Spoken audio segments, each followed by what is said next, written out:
Hello friends, welcome to Feral Moon Designs, where today I'm going to be sculpting a Nightmare Before Christmas diorama. I've been a big fan of the movie since I was a child, and this has quickly become one of my favorite pieces that I've made. Certainly one of the most detailed.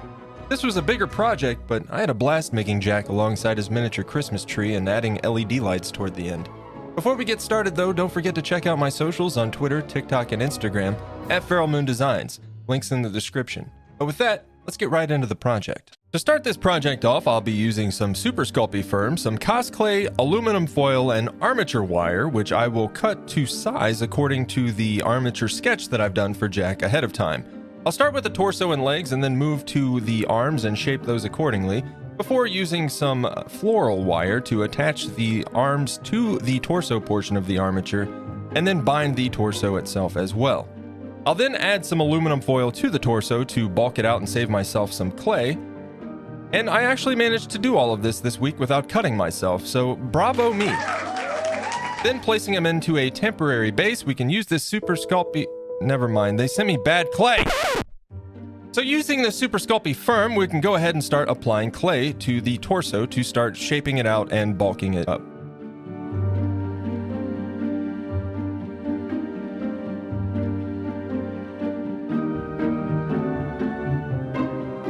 Once I've got a good start on the torso, I'll go ahead and use my pasta machine to roll some clay out, and then using bacon bond on the armature wire, I will go ahead and start placing that clay along the legs, making sure to press it in nicely to avoid any air pockets or anything like that.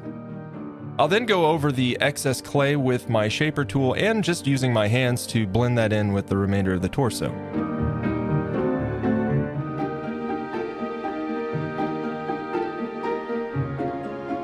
Then using another thin strip of clay, I'll go ahead and apply that to Jack's waist to kind of form that in and blend it into the legs. And using a couple appropriately placed balls of clay, we'll go ahead and blend those in and start forming those spooky skeleton cheeks. Oh, that's hot. That's hot.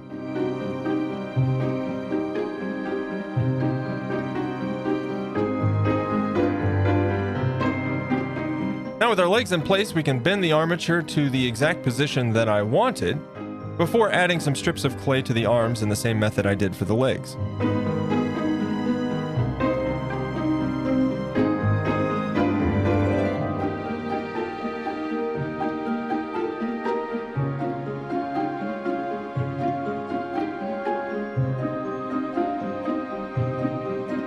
It's at this point that I'll spend the extra time and care going over the entire body with my shaper tools and just using my hands to make sure that the body is shaped and proportionate to where I want it to be and give us a good foundation moving forward.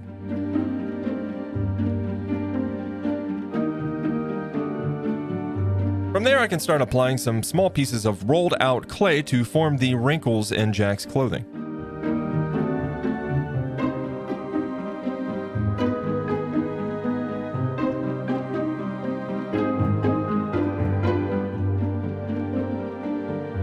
I'll also use some more strips of clay on the shoulders just to build them out and make them more defined. This entire process was probably the most tedious part of this entire sculpt, but I think it pays off in the end.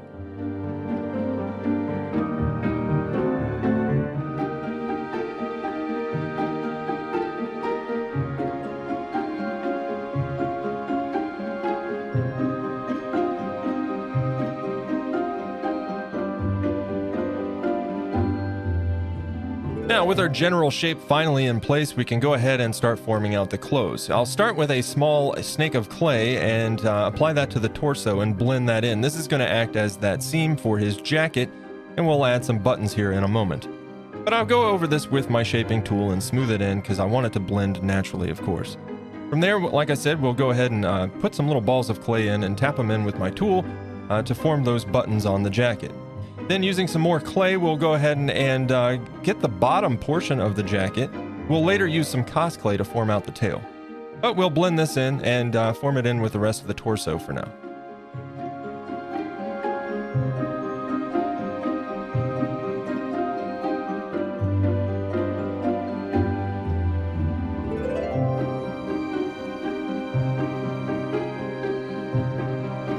And with the basics of our skeleton jacket in place, it's time to start on the head. Using a rolled out ball of clay, I'll use my ball stylus and go ahead and kind of get an idea of where I want the eyes and the mouth to be. Then, using a rolled out strand of clay for the lower lip, I'll go ahead and start forming out the mouth details, removing any excess clay along the way.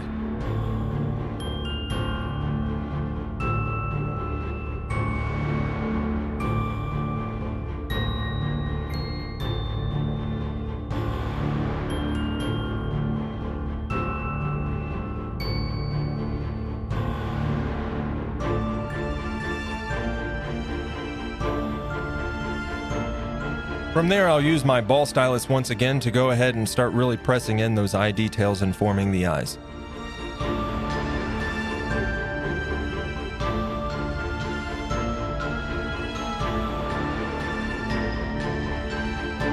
Then I'll be using a small piece of clay and blending that in to form and define the nose.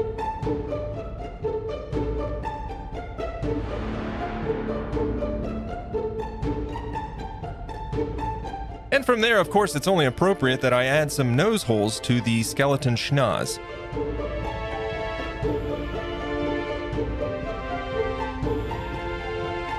And with the basics of Jack's head complete, it's time to go ahead and add the details. Using my tools, I'll go ahead and add those teeth lines around the border of his mouth.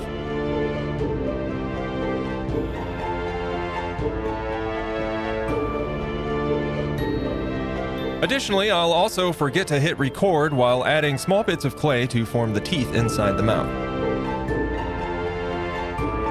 It's at this point that I'll go over the entire clothed portion of today's sculpt with my handy-dandy painter's rag and add a little bit of a cloth texture to what will be the Santa suit. I'll follow this up with a quick douse of isopropyl alcohol to remove any fingerprints, and then using some balls of clay and some bacon bond, I'll go ahead and apply what will be the wool liners on the sleeves and neck and actually above the boots on Jack's suit as well. Then using my ball stylus on those little balls of clay, I'll go ahead and form the texture detail for that wool.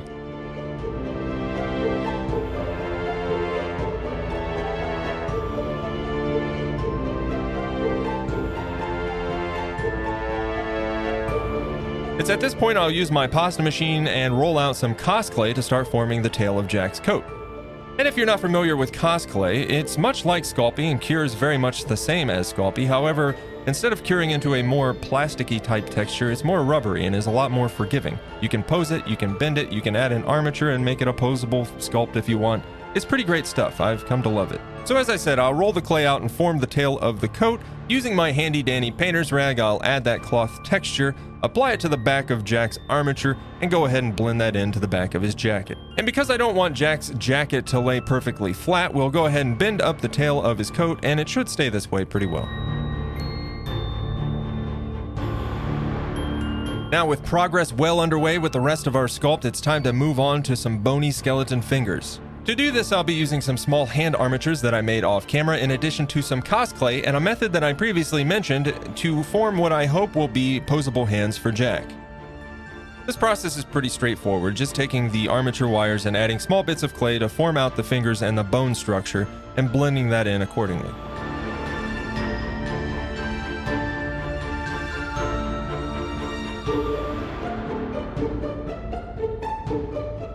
Pro tip, when doing this, be sure to be making a right and left hand instead of two right hands that will later require you to correct the problem. Don't ask me how I know this.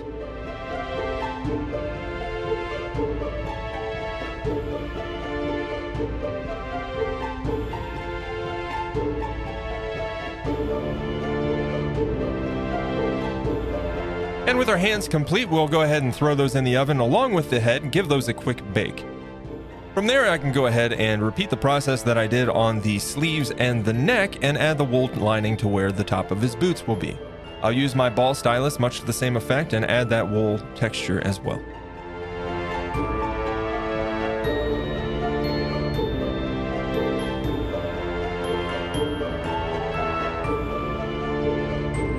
And with our trim pieces in place, it's time to complete the boots by adding some small little rolled out pieces of clay to the tips of his feet and then blending those in to form the boot.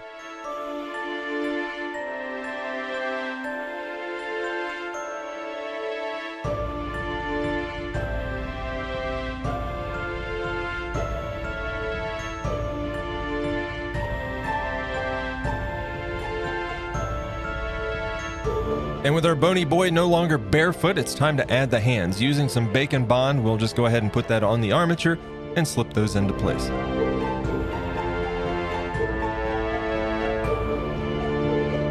Things are certainly coming together for Jack, and it's time to add some more further details to his outfit. We'll start with a strip of clay that I've rolled out, and we'll go ahead and add the belt and his buckle.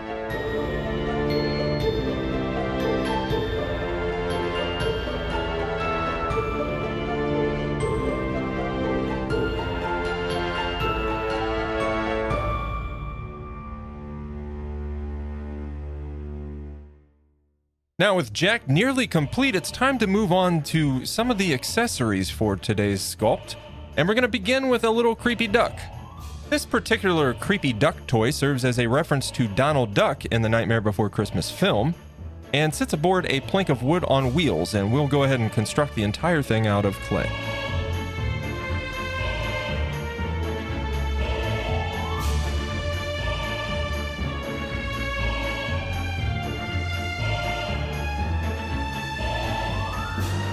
Here I'm actually making that slab of wood I previously mentioned and adding in the wood detail and then shaping up the edges to make them imperfect like a plank of wood would be.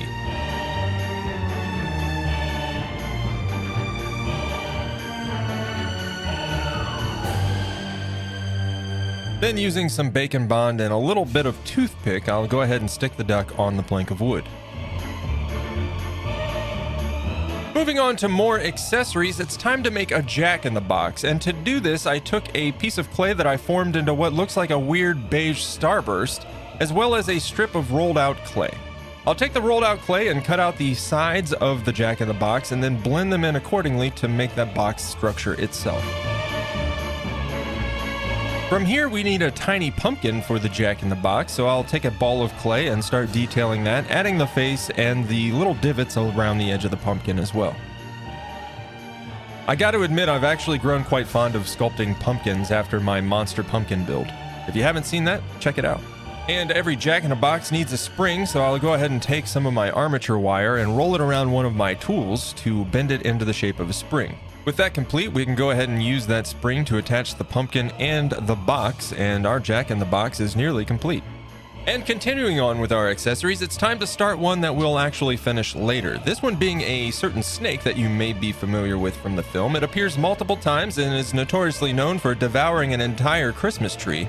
What you may not know is this snake is actually a reference to the sandworms in Beetlejuice. The head is relatively simple. I'll roll out some clay and start forming it to what appears to be the snake's head, and then go ahead and start cutting the mouth details, adding some clay to form the lips, and really blending that in to get that general shape in place. It's during this point that I'll also roll out some clay and start cutting some teeth that I'll bake and later shove in the snake's gums. And with that, it's time to put all of our little toys in the oven for a quick bake.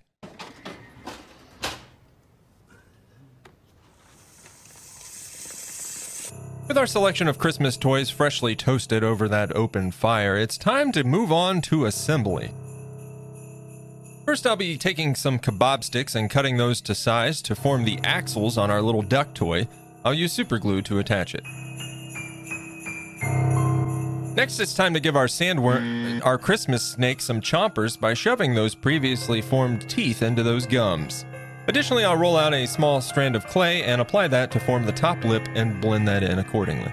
Next, I'll add some details into the mouthhole region before using my ball stylus, adding in some divots and then using some balls of clay to form the eyes. Moving back to that creepy duck toy, it's time to add the wheels, and I'll use some super glue to attach those to the axles. Additionally, I'll use that same super glue to attach the lid on our jack-in-the-box, and with that, he's complete. With our toys out of the way, it's time to move my attention back to Jack because this boy needs a hat. To do this, I'll be using cosclay, applied directly to the forehead, and blended in accordingly. I'll simply use my hands to create the general form of the hat before going over it with my tools to create the bends and folds in the fabric. With that complete, I'll repeat the process that I did with the wool trim and add that same wool trim to the base of the hat, and once again using my ball stylus to apply that wool texture.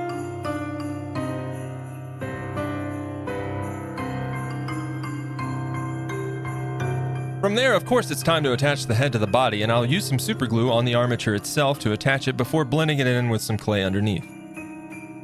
And with that, our boy Jack here is ready to get baked. All right, all right, all right. And with our bony boy in the oven, it's time we move on to our Christmas tree. For now, I'm simply going to remove the base that it came on and toss it aside to make my own base.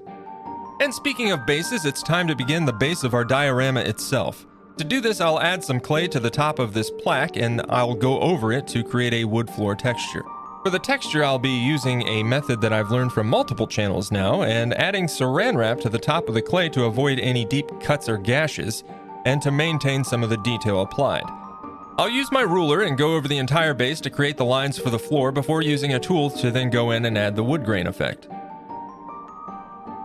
I'll also go over the edges with my rubber stylus to create imperfections to make the wood planks look more natural.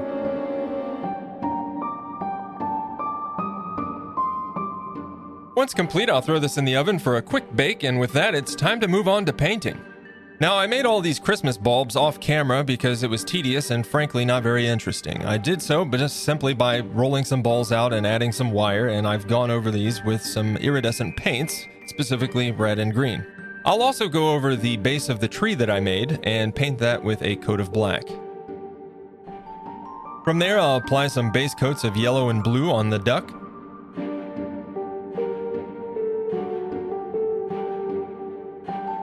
Before moving back to the base and adding some little white spots.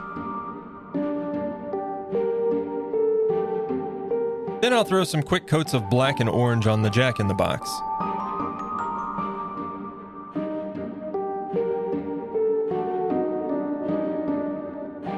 I also decided to make a quick little wrapped gift, and I'm going to throw a base coat of white on that.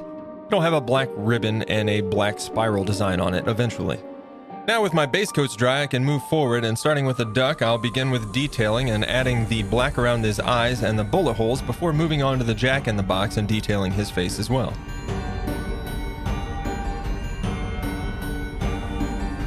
I'll then add the finishing details of the duck, including the whites of his eyes and the blood running down from the bullet holes. And then continuing with that black paint, I'll go ahead and finish the ribbon on that present.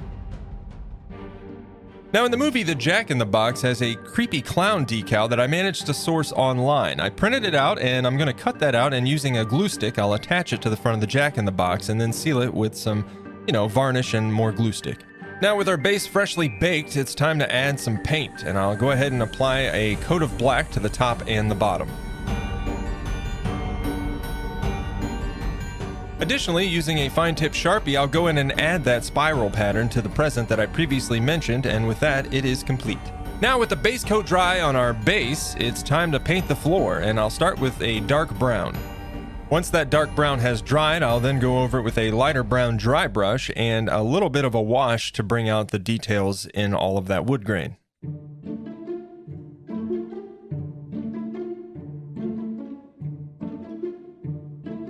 From there, I'll give Jack's Santa suit an initial coat of crimson red, followed by a nice coat of black on the boots.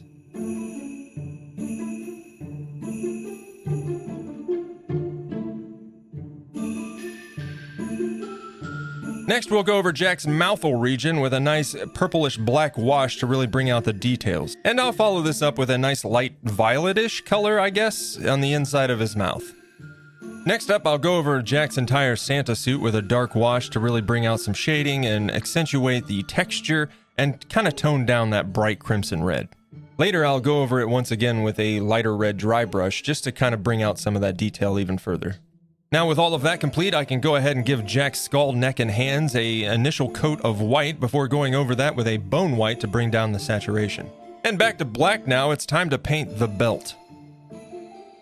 From there, I'll continue on and paint the eyes and add the nose details and accentuate some of the mouth detail as well.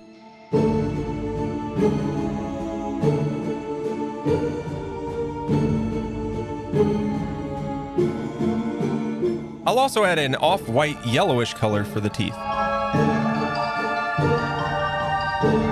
Using a light gray dry brush, I'll paint the buckle on Jack's Santa suit.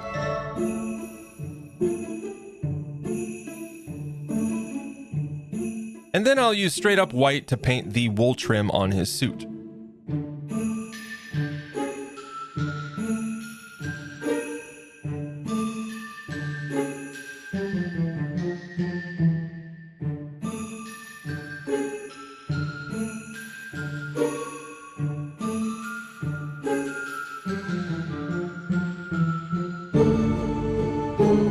And with that, I give Jack a coat of varnish and our skeleton boy is complete.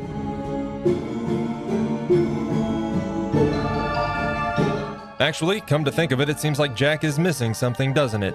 Seems to me Jack needs to join the Beardy Boys Club, and to do this, I'm going to use this faux fur and cut it into the shape of a beard, or at least try to. We'll see what happens. I'll start with a rectangle and then work to the shape from there.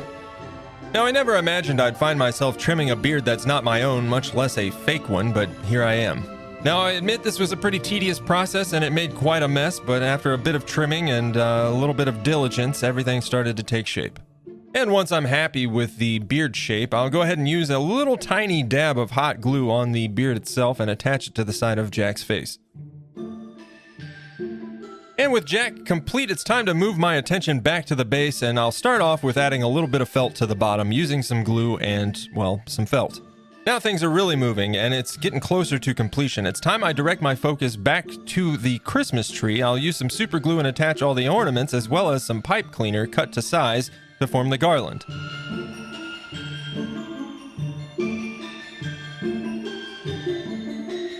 Now it's time to complete that snake. Remember that guy? Well, it's time to roll out some clay to form the body. I'll use some bacon bond, and I'll go ahead and attach the head to the body segment and blend those in. From there, I'll position him on the base and bend him accordingly before I put him in the oven to bake. And you can't forget a star for the top of the tree, right? And with our items freshly baked, I can get back to painting, and to do so, I'll start with a base coat of goldenrod yellow. Next, I'll paint our snacky boy's mouth and add a little bit of shading around his eyeballs as well. I'll follow this up with a coat of white to the eyeballs themselves as well as the teeth.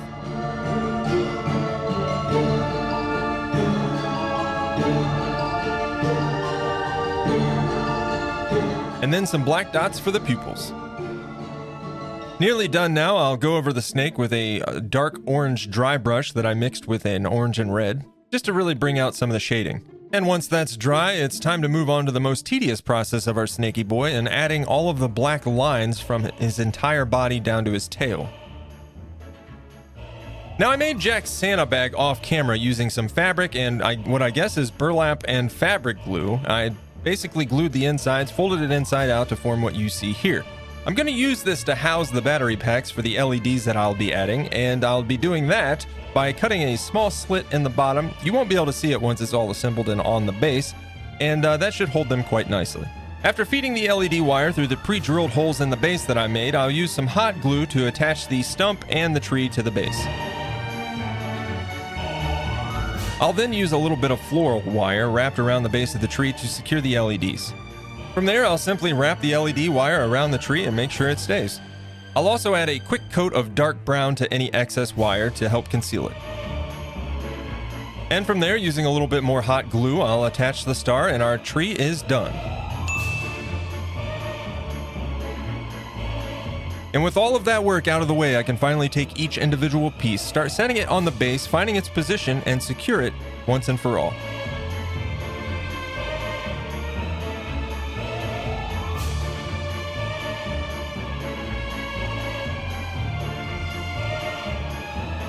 And with that, there's nothing more to do than to move on to the showcase.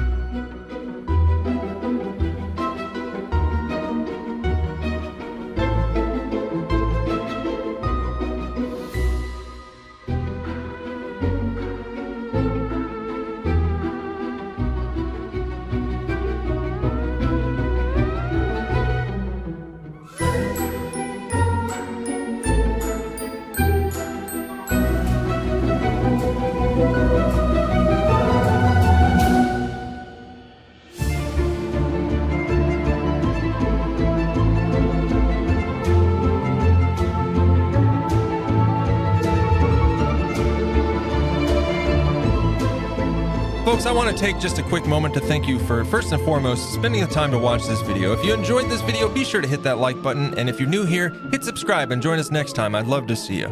Most importantly, thank you guys all for the support on the channel. I haven't been around here very long. I've only got 3 videos under my belt with this one, And already we are quickly approaching 100 subscribers on the channel. The views and support have been phenomenal. I cannot tell you how much I appreciate all the kind words and encouragement. This has been a true treat. I've really been enjoying getting back into this hobby, expanding my knowledge and sharing it with all of you. I look forward to many more videos to come, many more fun times and fun creations ahead. Thank you guys so much. I hope you have a wonderful and safe holiday. And until next time, y'all take care. I'll see you soon.